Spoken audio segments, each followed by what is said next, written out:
안녕하세요 여러분, 장성우 전사입니다. 오늘 함께 보실 말씀은 역대하 19장 1절부터 7절까지 말씀입니다. 유다왕 여호사밧이 평안히 예루살렘에 돌아와서 그의 궁으로 들어가니라. 하나님의 아들 선견자 예후가 나가서 여호사밧 왕을 맞아 이르되, 왕이 악한 자를 돕고 여호와를 미워하는 자들을 사랑하는 것이 옳으니이까? 그러므로 여호와께로부터 진노하심이 왕에게 임하리이다. 그러나 왕에게 선한 일도 있었으니 이는 왕이 아세라 목상들을 이 땅에서 없애고 마음을 기울여 하나님을 찾음이니이다 하였더라.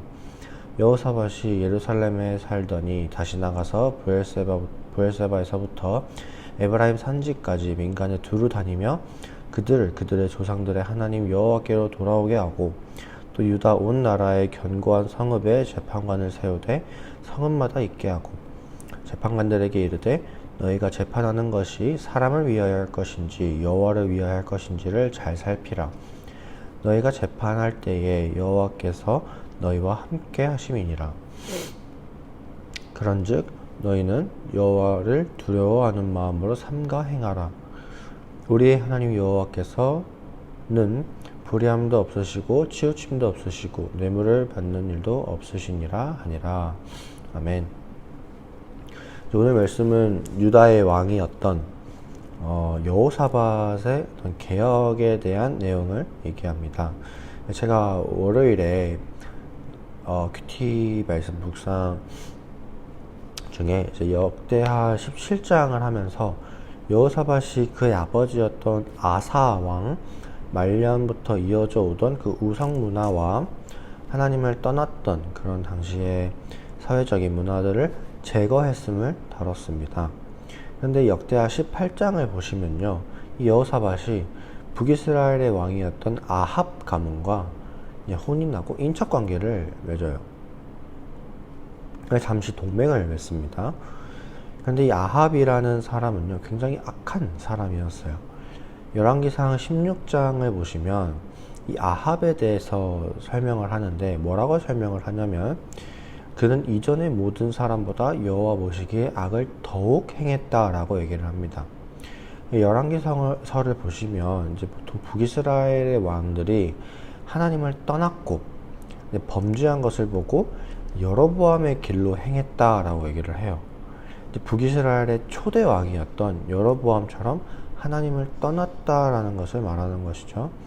그런데 이 아합에 대해서는 뭐라고 얘기하냐면, 여로보암의 죄를 따라 행하는 것을 오히려 가볍게 여기며 라고 얘기를 합니다.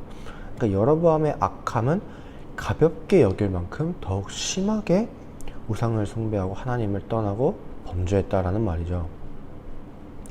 그래서 16장 33절을 보시면, 그는 그 이전의 이스라엘의 모든 왕보다 심히 이스라엘 하나님 여호와를 노하시게 하였더라 라고 기록되어 있어요. 이런 아합과 여호사밧이 동맹을 맺은 겁니다. 그래서 오늘 말씀에서는 선견자 예후가 여호사밧을 책망을 해요. 막 이렇게 왕이 악한 자를 돕고 여호와를 미워하는 자들을 사랑하는 것이 옳습니까? 라고 막 책망을 합니다. 그러자 여호사밧이 어떻게 하냐면 개혁을 하기 시작하는데, 보통 이제 과거에 자기의 아버지 때부터 이어져 오던 문화들을 한 번에 개혁했던 것처럼 남유다를 직접 자기가 다니면서 북이스라엘의 그 우상 문화로 물들어버린 남유다를 다시 하나님께로 돌아오게 합니다. 그리고 각 지역별로 재판관을 한 명씩 세워서 이렇게 얘기를 해요. 6절 말씀인데요, 너희가 재판하는 것이 사람을 위할 것인지 여호와를 위하여 할 것인지 잘 살피라. 너희가 재판할 때 여호와께서도 너희와 함께 하신다 라고 얘기를 합니다. 그러니까 재판관이 공평하게 판결을 해야 하는 것은 당연한 건데, 재판관도 사람이기 때문에 사실 얼마든지 자기의 그 연약함, 악한 본성에 넘어질 수가 있죠. 자신의 연약함에 흔들릴 수가 있어요. 하지만 하나님이 함께 하시기 때문에 이 재판관들은 공정하게 재판을 해야 한다는 겁니다. 그렇다면 이 하나님이 그 재판에 함께 하시는 것은 무엇일까라는 거예요. 어떤 의미냐라는 겁니다. 이것은 바로 하나님의 속성을 의미합니다. 하나님은 언제나 의롭고 공의로우신 분이죠. 그래서 하나님은 언제나 공평하세요. 7절을 보시면은 우리의 하나님 여호와께서는 불의함도 없으시고 치우침도 없으시고 뇌물을 받는 일도 없으시니라 하니라 라고 말합니다. 재판관은 최고의 재판관이신 하나님 앞에서 단지 재판관이라는 이 직분을 맡은 것 뿐이지 하나님의 대리인이라는 말이에요. 이 대리인이라는 의식을 가지고 뇌물이나 자기 욕심에 흔들리지 말고 언제나 하나님이 그 재판에 함께 하신다는 사실을 기억하면서 공평하게 재판을 해야 한다라고 말하고 있는 거예요. 그런데 이제 역대하 20장을 보시면 여호사밧의 죽음이 기록되어 있는데 한 가지 안타까운 점이 있습니다. 여호사밧이 이렇게 개혁을 시도했음에도 우상을 숭배하는 그 산당을 철거하지는 못했어요. 하지만 그렇더라도 우리가 함께 보니 오늘 말씀에서 여호사밧에게서 교훈을 얻어야 할 점이 분명히 있습니다. 그것은 자기의 약함을 받아들이고 다시 하나님께로 나아왔다라는 거예요. 이전에는 자기 아버지가 잘못을 한 거였기 때문에 바로잡는 것이 비교적 수월했을 수 있습니다. 내가 잘못한 게 아니니까요. 그런데 이번에는 자기가 잘못했던 것들을 바로잡아야 하는 상황이었어요. 뭐든지 자기가 잘못한 걸 바로잡는 것은 굉장히 창피한 일이죠.